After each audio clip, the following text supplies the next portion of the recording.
Section 1. You will hear a conversation about transport information, about London Heathrow Airport. First, you have some time to look at questions 1 to 4.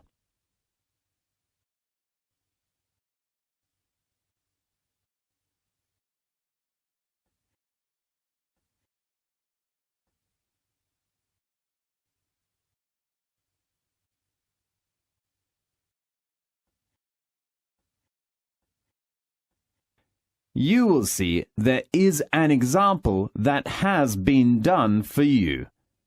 On this occasion only, the conversation relating to this will be played first. Hello, how are things going? Not bad, but What's the trouble? I'm worried about my trip. Yeah, I remember you will go to Cambridge next week, is that right? Yes, but I'm not sure about the choice of transportation when I get off the flight. Don't you remember I'm from London? Oh, right. Could you give me some suggestions? Of course. The information the girl wants to know is transportation at London Airport. So, transportation has been chosen in the space. Now we shall begin. You should answer the questions as you listen, because you will not hear the recording a second time. Listen carefully and answer questions 1 to 4. Hello, how are things going? Not bad, but What's the trouble? I'm worried about my trip. Yeah, I remember you will go to Cambridge next week, is that right? Yes, but I'm not sure about the choice of transportation when I get off the flight. Don't you remember that I'm from London? Oh, right. Could you give me some suggestions? Of course. I will arrive at London Heathrow Airport and then go to Cambridge. How about taking a taxi? It is the quickest and most comfortable way. Sure, I know, but it's too expensive. Right. What do you think of the underground? Darling, there is no underground to your destination from London, okay? Okay. Why don't you rent a private car? You mean hire a car at the airport? Yes. Is it very expensive? The cost depends on the type of car. Maybe it's a good choice. Oh, do I need my driving license? Of course. Don't you have a license? I lost my driving license the day before yesterday. I am so sorry. And I do not really want to drive myself after a long flight. Well, how about taking a coach from the airport? A coach? Yes. Do you know how much that costs? Usually the minimum fare is about £14. Single or return? Of course, it is a one-way ticket. And that's quite cheap. Yes. How about the number of passengers in the coach? Let me see, it is around 20 to 30. How long would it take to get to Cambridge by coach? I think it's about 3 hours. Really? That's too slow. Why does it need such a long time? Because it has many stops during the route. Oh, no. And the last choice is the airport shuttle. Yes, tell me some more information about it.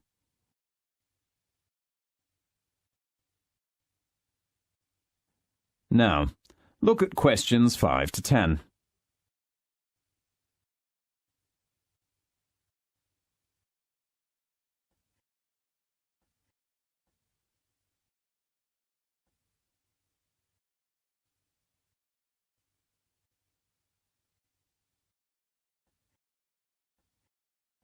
Now listen carefully and answer questions 5 to 10. I'm not very sure about it. It is better for you to get the information from airport clerks. Sure. Do you know the telephone number? Let me check. I think I saved it to my mobile phone. Yes, here it is. Okay, I'll call it now.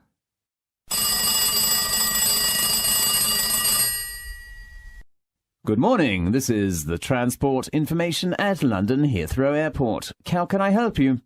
Good morning. I'd like to reserve a seat on the airport shuttle. Okay, I just have to fill out this form for you. What's your name? My name is Echo Gray. And your age? I'm 21 years old. What is your nationality? I come from New York. Okay, American. Yes. And your flight number? It's BA188. What date will you arrive? 26th of August. Do you know the arrival time? You mean at Heathrow Airport? Yes. It is 3:05 in the afternoon. Sure. Which terminal? It is... let me think. Is it Terminal 5? Oh, yes. So that's the Heathrow Airport to Cambridge on the 26th of August. Yes. Single ticket or return? Just single. Does that have some discount? I mean, some special tickets? There will be a Super Save ticket after 4 o'clock in the afternoon on the 26th of August. That's great. So what's the departure time? 16:10. That will give me plenty of time to collect my baggage. Sure. How much is the fare? A single ticket of Super Save is £18 and includes coffee. That sounds good. Oh, how long will it take to get to Cambridge? Up to 2 hours. Great. The last thing, how will you pay your shuttle fare? Do you accept American Express? Of course. Please tell me your number. It is 3339 5183 7799 6047. Okay. Thank you for choosing Heathrow Airport Shuttle. You can get your shuttle ticket from our reception when you arrive at Heathrow. Thanks for your help. You are welcome. Goodbye. Goodbye. This is the end of Section 1. You now have half a minute to check your answers. Section 2. You will hear a conversation about health centres. First, you have some time to look at questions 11 to 20.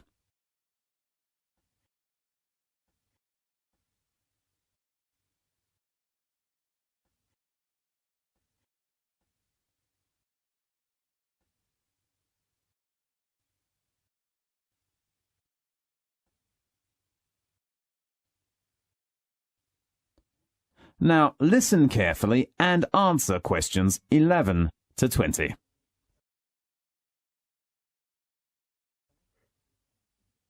Good morning.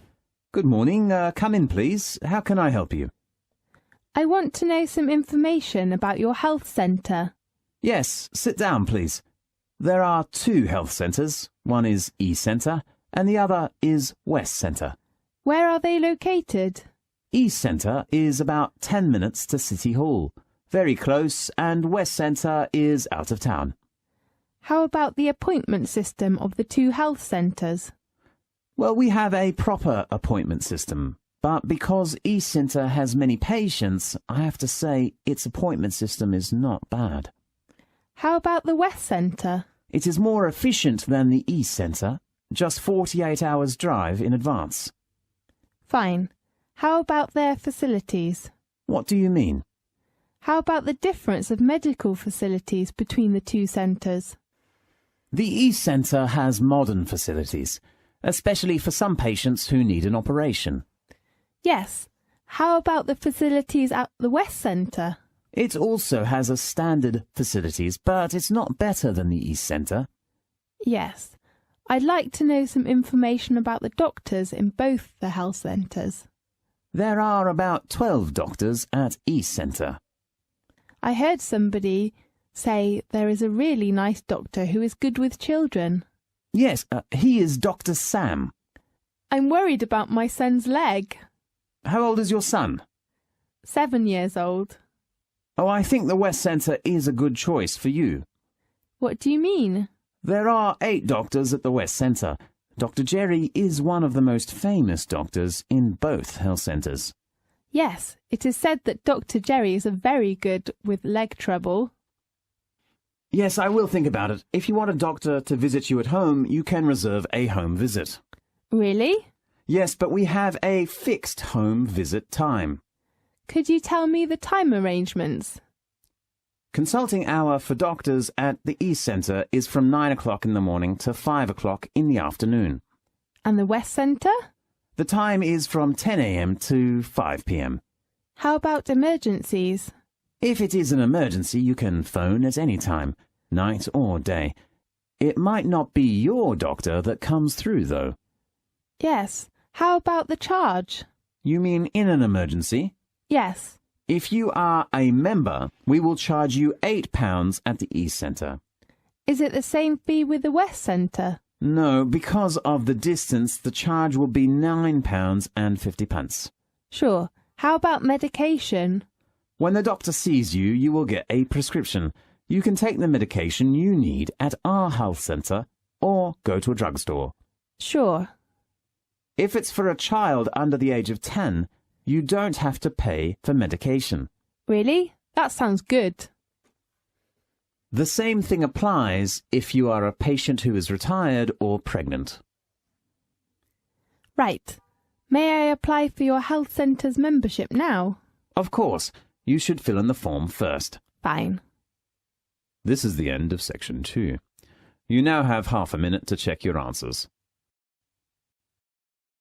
Section 3.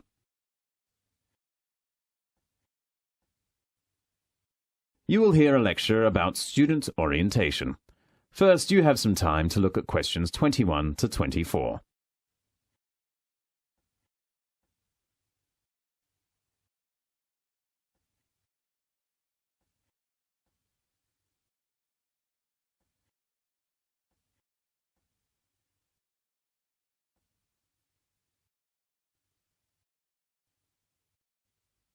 Now, listen carefully and answer questions 21 to 24. Welcome to the University of Newcastle. I'm Caitlin. Now let's welcome Mr. Sutton to give us an introduction of orientation schedule. Thanks, Caitlin. Well, welcome to our university. There are 3 parts of the orientation during the next week. The first part is the campus tour. We will organize an orientation tour around the campus. Now, please look at the schedule. On next Monday, we will begin our tour with an introduction to the Student Union. So, please gather at the door of the Student Union at 9 o'clock. After visiting the building first, we will help all students to apply for the Student Union card. So please take one passport photo when you attend the orientation. Usually there are some departments such as a travel agency, insurance, and so on. You can enjoy your lunch in campus, perhaps at the canteen. At 2 o'clock in the afternoon, we will all visit the library.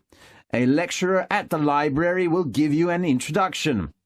How to apply for a library card, how to borrow reference books, and how to use the facilities in the library.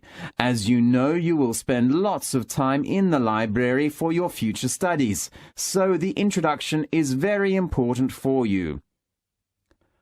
On Tuesday, we will visit the computer center. All students can get a username and a passport. You can also register your laptop in the center if you have it. There are some rules of the computer center, especially regarding the use of the printer and the photocopier. After lunch, the next station is the sports center. I am sure you will all be very excited about our facilities. There are also many different societies. You can join in any of them according to your interests and apply for a membership.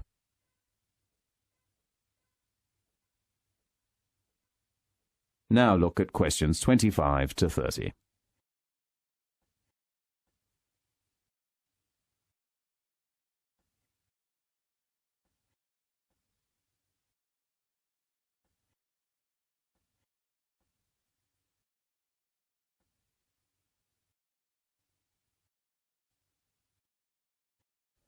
Now listen carefully and answer the questions 25 to 30.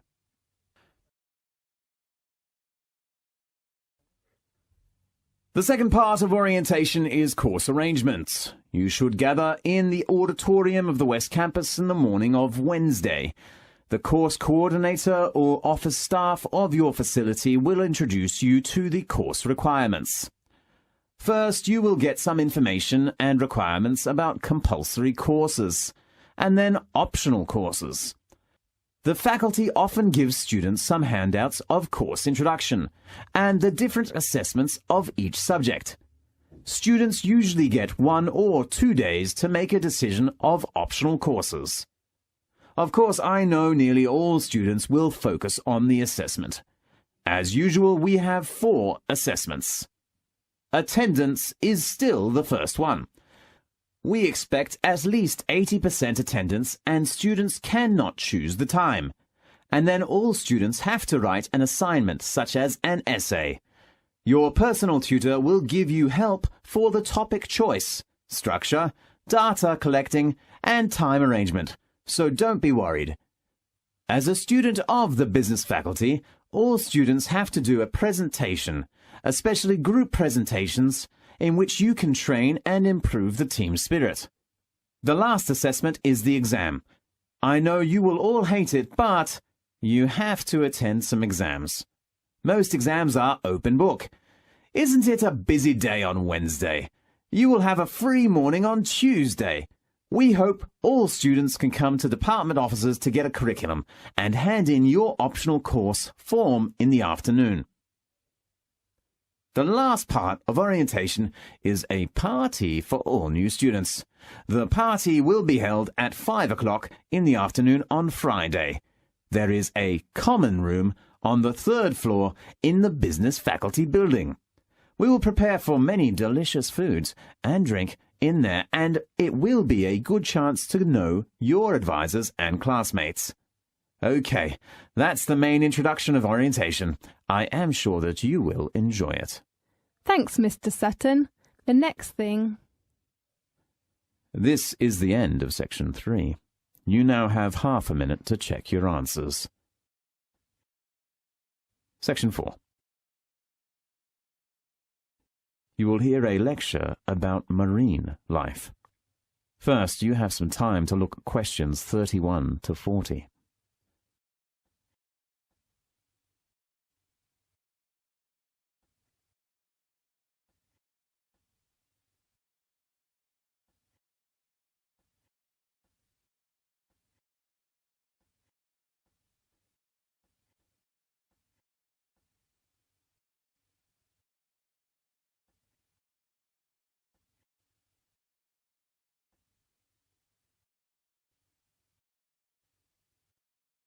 Now, listen carefully and answer questions 31 to 40. How many fish are in the sea? It's a hot topic for many scientists. Today we have invited a famous scientist who spent 10 years studying marine life to give us an introduction of the latest survey called The Census of Marine Life. Let's welcome Alok Jha. Thanks, Ella. The Census of Marine Life has been the biggest and most comprehensive attempt ever to answer that question. How many fish are in the world's oceans? The Census of Marine Life, which hopes to indicate a baseline of marine life, estimates that there are more than 230,000 species in the sea.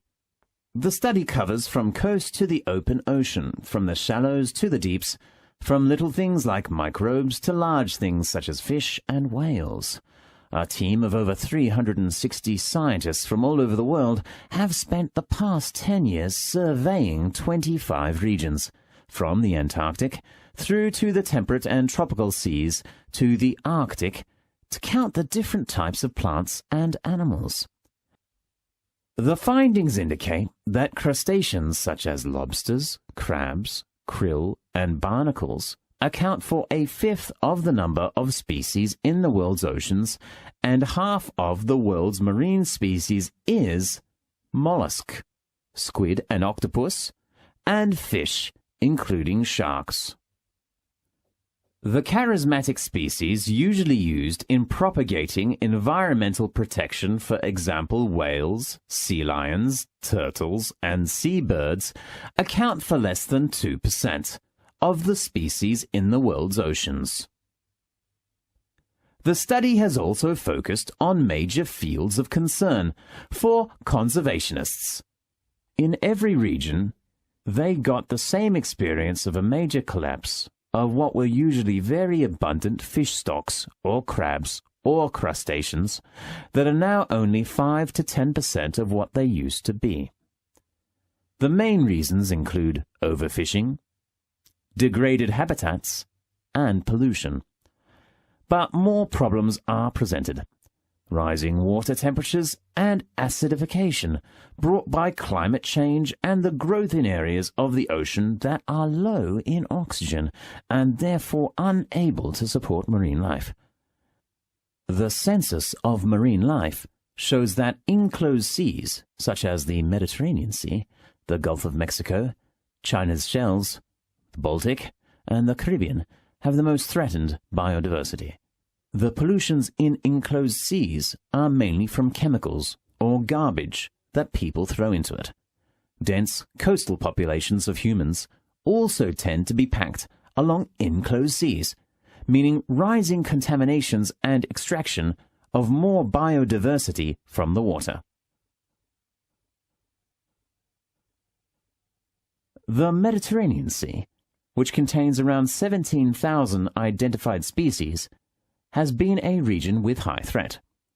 Scientists in our team studying the Mediterranean identified problems related to increased litter from shipping and munitions across the sea, as well as bombs discharged during the Kosovo War.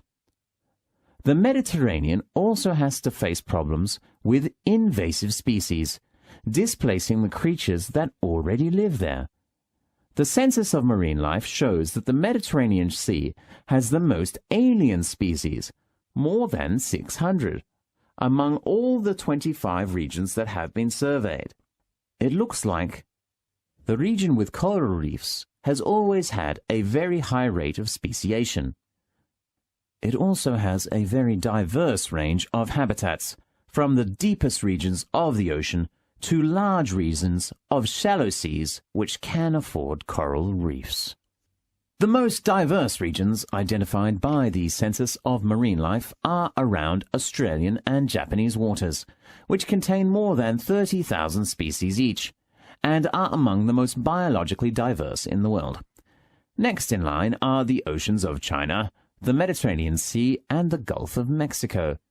Besides algae and the seabirds and mammals that travel around the sea, viperfish has been regarded as the most cosmopolitan marine creature by the Census of Marine Life. Its presence was recorded in around a quarter of the world's seas. And for every marine species of all kinds known to science, scientists of the Census of Marine Life estimate that at least 4 have yet to be discovered. For example, about 70% of species of fish have been discovered, but for most other groups, likely less than 1/3 are known.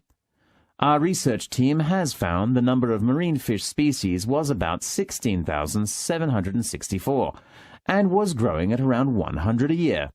So scientists estimate that there are almost 22,000 fish species in the world's oceans. The most fruitful potential areas for discovery include the tropics, deep seas, and southern hemisphere. Although most ocean organisms still remain nameless, and their numbers unknown at the end of the Census of Marine Life, we still gained an important and exciting start. Definitely. That's a great achievement. Thank you very much. Okay. Thanks to Alok for giving the amazing information about marine life. Next week we will... This is the end of section 4. You now have half a minute to check your answers.